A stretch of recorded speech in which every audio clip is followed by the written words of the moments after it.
Loves, welcome to another episode of the Thrive Like a Mother podcast. And I am so excited today because we have a very special guest on with us. Her name is Diandra F. And she is the phenomenal author of a book called Redbird. Her memoir is powerful in the way that she explores love, unexpected loss, and in the ways that the universe and our loved ones speak to us and send us signs of hope in the midst of our grief. And so my hope for today's episode is that it reaches whoever it needs to at the exact timing that it needs to. And I hope that it shows you that there's always hope and light, even in our darkest moments. So without further ado, let's jump right in. Deandra, I am so honored to have you on the podcast today. I we literally met yesterday. Yes. Yesterday. And I knew instantly the first time meeting you that your story was one really that my listeners need to hear, but also just our community, Yeah. specifically the Black community, because the things that you talk about in your book, the things that you share, it's often something that we don't communicate in our community about. Yeah. And so when we got off our call yesterday, I went and I bought the book and started reading. I read the first few chapters and I'm sitting here and I'm telling my husband, I was like, how amazing is it that God saw fit to just bring us together? Because Yeah. right now, especially in the times that we're having right now, where we're all different, dealing with so many different types Yeah. of grief, different types of loss right now. Like your story is so pivotal. So I want to talk about a few things. First of all, the way that very first chapter, the way that you wrote about your Aunt Shawn. Like when I was reading it, I was just sitting there. I'm like, gosh, I just want to give her and like her entire family a hug because everything that you guys have gone through and so suddenly Yeah. just just so much to handle and the fact that you saw fit to take all of that and put it into a book Yeah. so that it could help someone else. But I'm gonna let you talk about the book and I really just want to start there. Just share what you want to share about the book and Yeah. really talk about just like what inspired it. You know, it took me a long while. And this is after my Aunt Shawn suddenly passed. It took me a while to come to grips with it. And when people speak of grief, it often takes on a philosophical tone, as if there's some neat, tidy explanation for the aching emptiness it leaves behind. I hate the saying, time heals all wounds, because in the case of grief, that's nothing more than a comforting illusion. Yeah. Um, Time may dull the edges, but the wound remains. There is no finish line, no moment when grief releases its grip on you. And in fact, it never ends. It lingers, taking on new forms, looping back upon itself, quietly morphing into more sorrow and more longing for the ones that you've lost. The hardest part isn't necessarily feeling it, it's living with it. It's learning to coexist with the weight of grief, to breathe through the suffocation and the infinite nature of loss. It goes on and on and on until you are no more. And the thing that I found to be striking about writing this book was it just felt like a long journal entry to me. It felt like I just wanted to it, to tell Yeah. the story of the red bird. And the reason why I wrote it was to feel better. And all it did the opposite. It made me feel kind of Oh worse. But gosh. in the end, if you're taking a look at it, taking a step back as someone who's been through something traumatic, you Hmm. can appreciate it for what it is. It is just a love letter to my mom, to my aunt, Hmm. and that's why I wrote it. I really did. Gosh, Yeah. I Yeah. love that. And I love the way you talk about healing because I feel like um sometimes we often get the question when someone goes through something, well, how do I get over this? How do I get through this? How do I heal? And I feel like Yes. the answer is we never heal. We're You always don't. healing. We're Yes. always going to remember. It's always going to be there. Yeah. It's like a Gosh. it's like a living and breathing document. Like you add to it, you take away from it, but it Yeah. always will be there. It will Mm, stick with you. It sticks to your bones. And my mom's death rocked me in such a ways because I've never been apart from her. From the moment that I was a baby to the very moment that she took her last breath, she was the constant in my life. mhm. She was everything to me. And I know a lot of people kind of assign, well, she's your mom. Of course, you feel a type of no, no, no, no, no. Yeah. She was special. And I just want the world to know that she was special and that she will always hold a place in my heart. Always. It'll always be void because she's not there. Mm. Yeah. Let's talk about that a little bit more because I know Yeah. yesterday when we chatted, you shared some beautiful, beautiful things about your mom. I want to just know more about just what your relationship was Yeah. with both your Aunt Shawn, because learning about her and just how much you loved her in the book, I Yeah. also was just like, oh man, gosh, just that's a lot to go through. But what was Yeah. your relationship with both your Aunt Shawn and with your mom before they passed? You know, my Aunt Shawn, she was a free spirit, and I mentioned that in the book. She just was destined for greatness. Like she took up space. You know what I mean? She was a larger than life personality. I just loved her zest for life and her desire to do more with her life. And when my grandfather, her father, passed, her and my mom's father passed, um, we just didn't know what to do with the pain. And she was caretaking for him before he passed. He had Parkinson's and Mm, had been put on hospice at one point, and then subsequently, a couple of weeks after he got placed on hospice, he ended up, passing away. And I remember going to the funeral, me, my husband, and sister, and my mom, and brother, and my other sister. They all, like, we had a caravan. We all drove yeah. to Georgia. We made the Wow. 17-hour drive because it was so sudden. Yeah. And nobody was trying to fool with trying to like find The flights and stuff. We sights. were just like, let's just book it. Let's get a rental car and let's drive the distance. So Mhm. we did.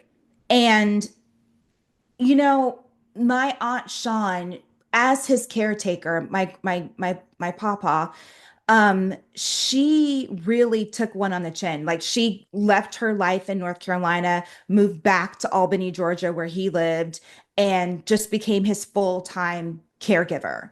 And after he passed, she said, "You know what?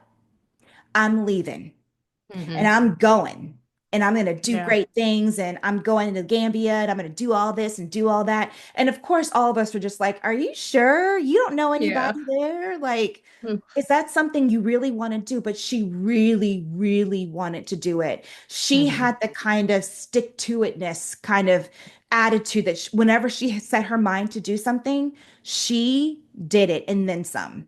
Yeah. So she sold all of her belongings, her car, everything. And she up and moved on a one-way ticket to the Gambia, never to be seen again. Mhm. And I hate that Yeah. that's how her story ended because all Mhm. she wanted was just a little slice of happiness in this life. And I prayed to God every single day that she saw that. She Mhm. finally got to experience that. And that's what gives me comfort. That's what brings me solace when I think about her departure from this earth. Yeah. Wow. Yeah, I Gosh. know. Whew. Gosh. It's a lot.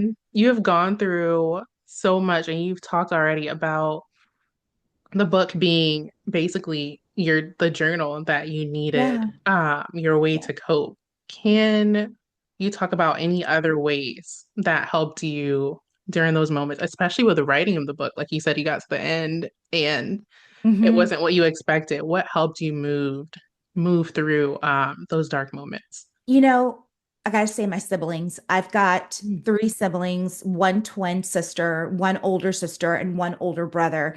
And we realized at the start of all this, like having to plan her memorial, having to get her cremated, having to just, get the program ready Yeah. and just get everything ready for her, we realized that really and truly we are all each other has. Mm. And a couple of weeks ago, my brother, he's 6 years older than me, and he sent us all a text in the group chat, the family group chat. Hmm. Of the siblings, he said something so sweet. He just said, "You know what, guys?" He was like, "Let's keep doing these things to remember mom." Because we had just her birthday was January 25th. So we got like together at her house, which my sister now lives in. We got together at her house and we had a happy birthday mom sign up, and we had her favorite things, which were soup. She loves soup.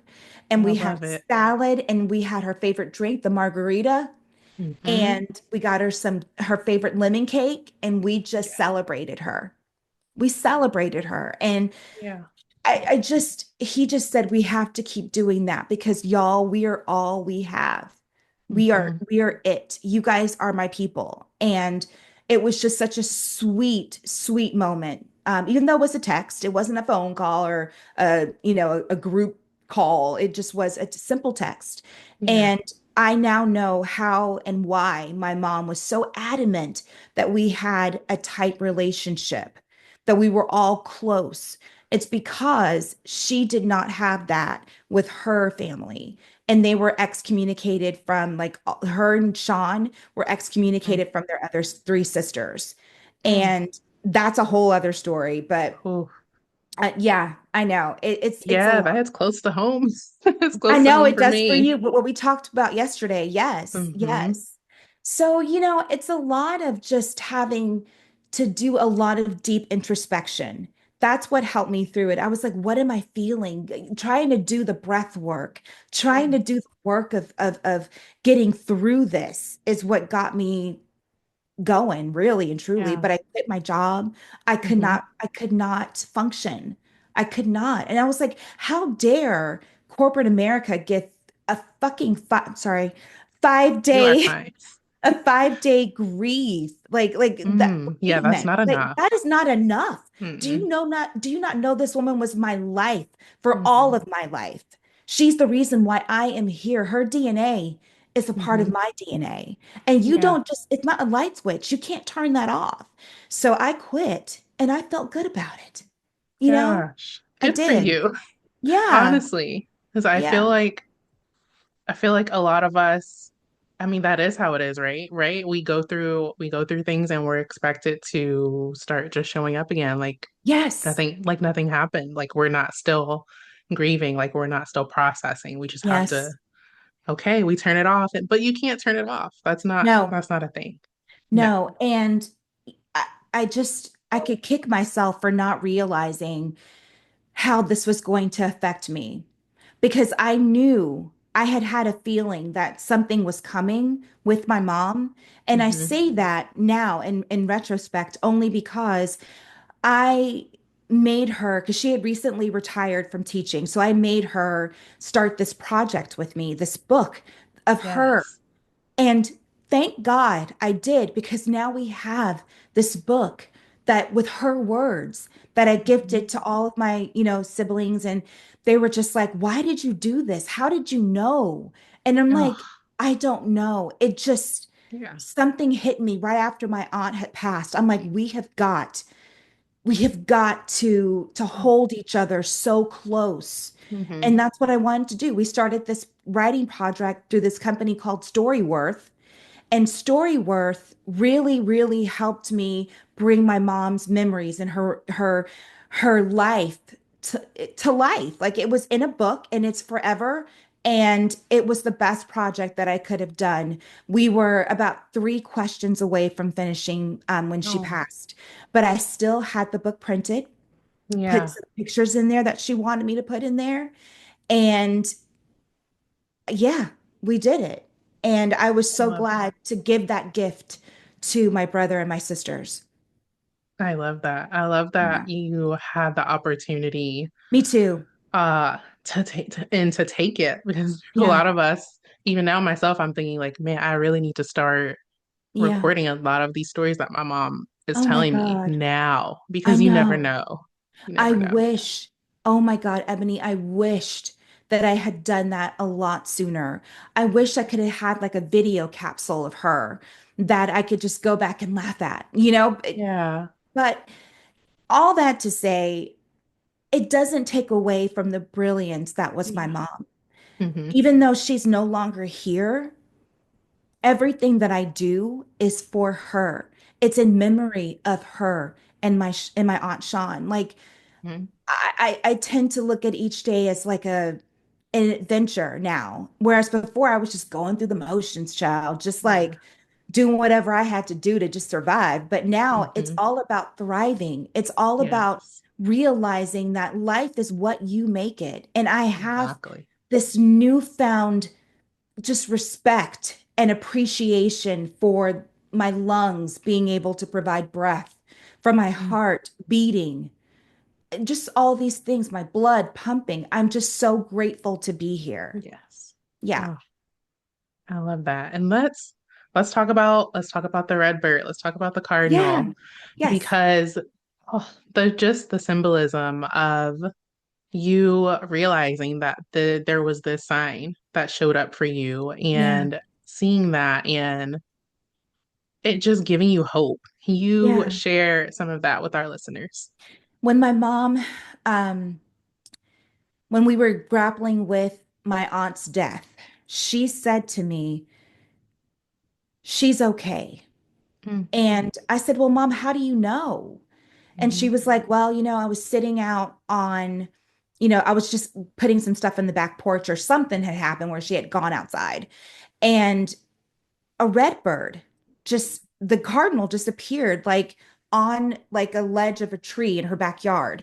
Yeah. And we had talked about at my grandfather's funeral when he passed, there were two cardinals in his yard.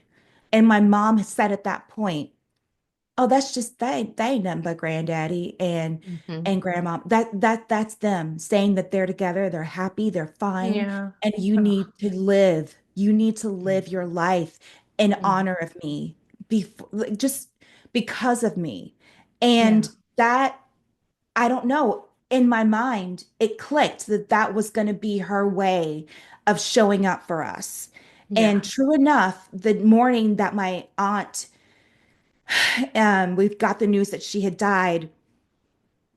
I'm on my way, an hour's drive. It's not even daybreak yet. It's still like dawn. And the light was coming out. It was a beautiful, beautiful sunrise. And I'm driving along this back road, and a freaking cardinal flies in front of my car while Oh. I'm on my way to go console my mother about the loss of her sister, my aunt. Mhm. And I just knew. I was like, this is such a symbol, such a Yes. symbol. And I had to assign it to just my aunt, my grandfather, and now eventually my mom. Whenever I see them, I just know that they're looking over me, looking after Yes. me, Yeah. Covering you covering me always. always, Yeah. always. Mm. Okay. Yeah. Let's talk about navigating loss Mm. and grief as a Black woman in America. Oh, Let's we you know we how have to that we have to goes. talk about it. We have to, because here's the thing. We're supposed to be strong, right? Mm-hmm. Nothing is supposed to, Yeah. phase the 92%. Okay? No. Like nothing is supposed to phase us. And it's so weird because like when my mom passed, now mind you, she's got family in Georgia, the three Mm-hmm. sisters and a couple of cousins and an uncle that live out there. And we have been through tons of death in our family. Mm-hmm. It's a very small family on my mom's side. My dad has like 13 brothers and sisters. Don't want to even get into that, but um, yeah, it's different for Black people when there's a death. We tend to want to make it festive and Mm. it's a home going. It's not a Hmm. home, like it's like you're Yeah. going home. You can't for me, that didn't jive. Like I was just like, Yeah. no, someone's dead here. Yeah. I Where's the can't. room for Like, the grief? where's the room for the grief? There was Mm. none of that. But I think that deciding to leave my work, deciding to write this book, Yeah. opened up so many avenues for me in terms of dealing with my grief. That's one thing that we don't do as Black people. We don't talk about our feelings. We don't talk about the fact that most of us need mental health services in some Mm. kind of capacity. Yes. And I talk about it in the book. I talk about my stint in, the loony bin, as it were. And Hmm. I had to go through that process. My mom was all about making sure that I had a mentally sound state. Like she Hmm. wanted me to be okay. When I tried to kill myself at 24 going on 25, I did not know what that looked like. I did not know. I just knew that I did not want to be here. And when my Yeah. mom found out and they all of them came to the city that I was in and they were in the ER waiting for me to get out and I stayed in the hospital in the ICU for 5 days because I had done such a number on my kidneys and my liver because I had taken a bunch of pills and stuff.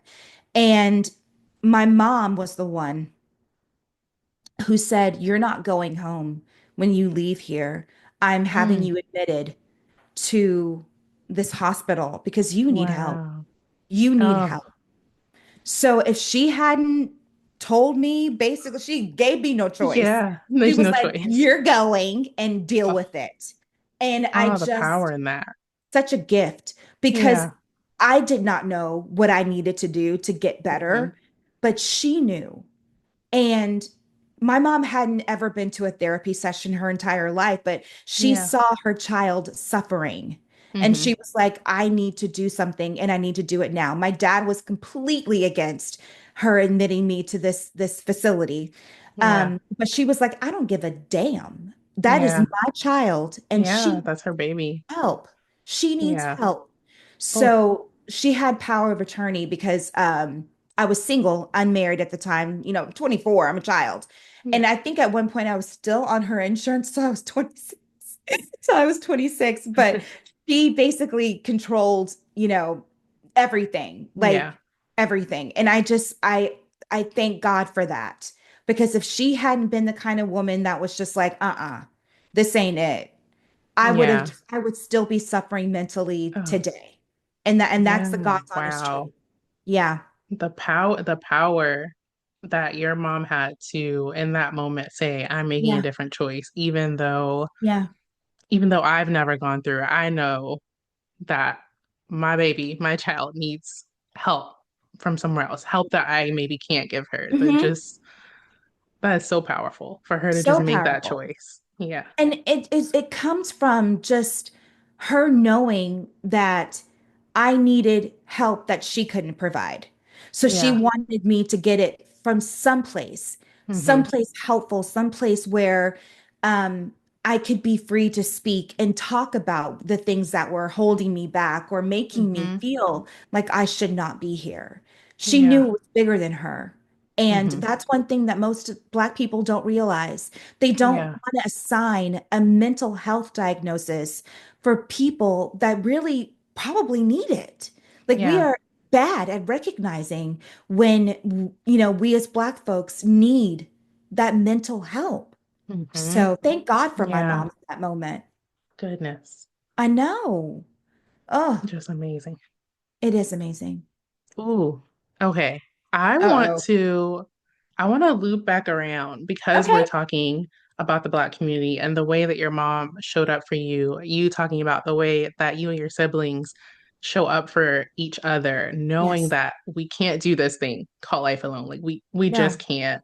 no. Um, and so I want you to share some ways that you think other loved ones can support someone. Maybe my listener right now, maybe you're not someone who's going through grief, but you see someone going through a dark place. How can we let them know what ways they can support that person? Well, I'll tell you how I need people to show up for me and Mm-hmm. what my husband did for me. Mm-hmm. So he's a quiet guy, um, but he's got some strength behind him. He's been through a lot. He's lost his sister at a very young age. He only had one. So Mm-hmm. now he lost his dad, and now his mom is getting up in age. And I know that he worries about being the only one left of his Mm-hmm. immediate family. So I think that the way that he showed up for me was just to back off, give me space, let me sit with it, Mm-hmm. because this was the first time that I had lost not one, but two people very, very close to me. Yeah. Mm-hmm. And it was a lot to process. It was a lot to kind of bring to the forefront. And I didn't want to touch it. I was just like, I'm just going to ignore it. I'm just going to ignore it. But the day, the night that we got back from the town that my mom lived in, because we drove straight from my house all the way over to her town, which is like about an hour away. Yeah. We drove back that night, and he said, "What do you need?" I Mm. had taken a shower. I was Mm-hmm. sitting in bed, not knowing what to do, what Yeah. to Like do. what's next? And I wanted to call my mom, be like, girl, you know you dead. Like that's Yeah. how often we talked. Yeah. Like Every day. anything that ever happened in my life, it was phone call to mom. Let's call Mm-hmm. mom. And I was Mm. so ticked off that I could not call her and Yeah. tell her about my day. Mm-hmm. How dumb is that? Not That's at what I was all. thinking. And Not so at he all. was like, my husband Ben goes, what do you need? And I said, I need to scream. Mm-hmm. I need to Yeah. scream. Mm. And he let me scream. He just let me go off the rails with it. Yeah. He just let me do me. And it was the nicest thing he could have done. It was the most human thing he could have done. Yeah. Because he could have been like, well, I don't know quite what to do because we haven't been down this road together Gosh. yet. But, you know, I think that he did the right thing by just asking the question, what do you need? Yes. Yeah. What can I give you? What can I Mm. do? And he just held me and rocked me until I fell asleep. And then that the next day I woke up and I was just confused. I Yeah. was so lost. And I felt like I was on pause, like at a standstill, like just godsmacked by Yeah. everything. And I didn't know what to do. But I'm telling you, in that moment, and sometimes all we need in that moment is to hear, what do you need? Yeah. To know that someone's got us, like no And matter whatever and it even if is. you don't know what that thing Mm-hmm. is that you need, the Yeah. question is Oh more yeah. powerful than anything else. Yes. Yeah. Oh, So that I yes. mean, working with him and it strengthened our relationship, yes. Um, I began to see him as not just my husband, my lover, my friend. He was a confidant at that moment, and my mom had occupied that space. Really and truly, Mm-hmm. she did. Yeah. Um, her and my sisters, confidants, my brother, confidant. But my husband, I don't know why I didn't assign confidant to him. Yeah. But Yeah. ever since, we have been tighter than tight, Mm-hmm. and our relationship is that much stronger forward. And I just thank my mom for that. Yeah. I love that. I gotta give her, Yeah. props for that because it was because of her. It was because of Yeah. her. That got you guys there. That's yeah. That's Yeah. so beautiful. Yeah. And she loved my husband. Oh my God. She thought he was the Oh, bee's knees, child. I love that. Well, Yeah. yeah, you got mama's approval. Like you're in Yeah. a good place. Yeah, they would talk about like everything from like literature to poetry and Oh, yeah, she was a lit head. She, yeah. taught English most of her life and she just was it totally thrilled her to talk about all things literary. Like she was in a class by herself. She really was. She really was. Okay, so I wanna wind us down. Wind it You've down, given us girl. some, yes. You've given us so much, Deandra. Like just I know Thank my you. listeners right now are just like, yes, I needed to hear that. I want to first if you could share, because we're on the Thrive Like a Mother podcast, All right, and thrive. I'm so passionate about really giving my listeners the tools and resources that they need to Yes. thrive. You've already talked about it. We don't want to just go through life day by day. We want to live and truly, truly show up and thrive. So, Yes. what are some daily practices or habits that you picked up Oh, yeah. that help you continue to really cultivate a healthy mindset? What are some of those things that you can share? Well, I make myself write every day. I don't care if it's just lyrics Yeah, to a song. I have to put pen to paper in some capacity every yeah. day, every Oh, day. And I don't care if it's just in my journal, like I said, mhm. writing down like a song I like or writing poetry, whatever the case Yeah. may be. Anything. Center yourself, find something you like. And for Hmm. me, that happens just to be writing and reading, and that's what I do. Yeah. But I cannot think of a time where I needed outside influences to make me feel better. But when you're going through grief, take whatever you can. Take Yes. whatever you can, Yeah. whether that be laughing at a movie, Hmm. talking on the phone with your bestie. I don't care what it is. Go to a wine bar, sit and talk with someone, go to a Yeah. bookstore, read a book and sit with yourself. These are things that I like to do in order to center myself. Hmm. And it's weird because before my mom died, I did not actively think about things to occupy my mind. And it's Hmm. weird. Grief will do that to you. Grief will make you want to get your mind off of it. But what I Hmm. find is that when I do these activities, it brings it to the forefront. And then Hmm. you sit with it and then Hmm. you're able to move on. Let have Yeah. your moment of silence, have your moment of grief, sit with it, and then move Yes. on to the next. Oh, I love that. I love just a lot of my journey has been sitting with myself in the quiet and processing, really Yes. getting curious about any emotions that come through because they're not always going to be happy butterflies. Sometimes No. they are going to be tough, and we do have to sit with that and understand, what does this mean for me? How do I continue to move through Yes. this? I Yeah. didn't think I'd be able to, Ebony. I really thought that I would crack up and go Mm, back to the loony bin. I really thought that. mm, But what propelled me forward, because I'm a type A personality. I go, go, go. mm, So when she died that next day, I was like, okay, y'all, let's go to the funeral home. Let's do this. mm, mhm. And my brother and sisters are like, already? And I'm like, we're not sitting around this Yeah. shit. Like we Yeah. have to get to it. Yeah. Mom would not want us to belabor the point. She would Hmm. want us to wallow in this. So let's get down to brass tacks and let's create this memorial for our mom and do her Yeah. proud. So Mm, I ended up eulogizing her. hmm. And it was such a gift, such a Mm, pleasure to do that for her. I felt like she was like I channeled her, or she channeled me. I don't know who channeled who, yeah. but the point is, I hope that my eulogy provided people with a good broad look at who Sandra K. Davis Ford was. She Hmm. was an amazing woman. She was Yeah. an amazing teacher and an even amazing mother. Mm, Yeah, yes. she really was. Yeah. I love that. And I love that we recorded today on Yes. such a significant day. Like I said again, I'm Yeah. gonna say it again. I'm honored to have you here on the podcast, Thank you. I'm to honored speak to be life. here. Yeah. Yes, speak life into our listeners. And I Yes. want to ask you, what's next in your Ooh. writing career? I want a sneak Okay. peek.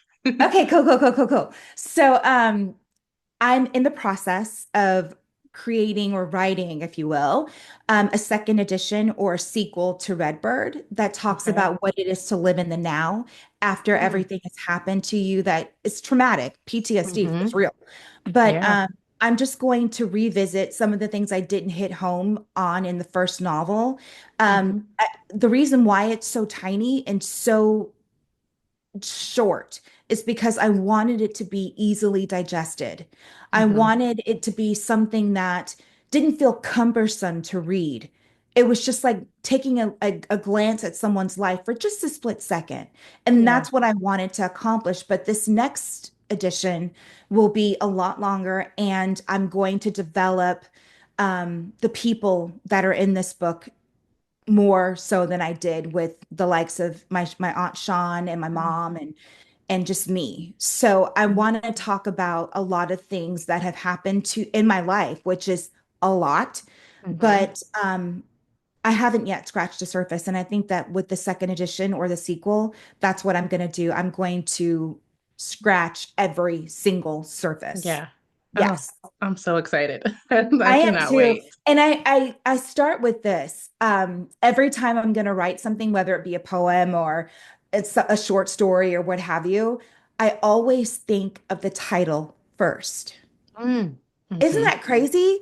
So I Yeah. already have a working title for the sequel, and it's going to be called The Awakening of the Bluebird.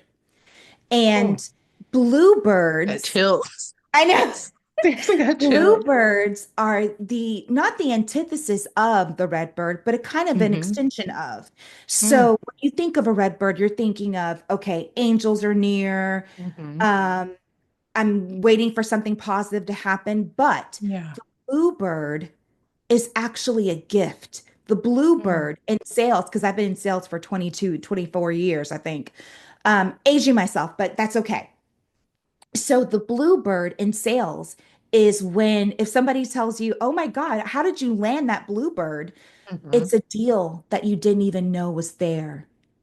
And it's an opportunity that you didn't know was Wow. there, but was gifted to you in the form of a bluebird. Mm-hmm. And I stuck Oh, with that bluebird, and I'm like, this is so true. I've used this phrase my entire sales career. yeah.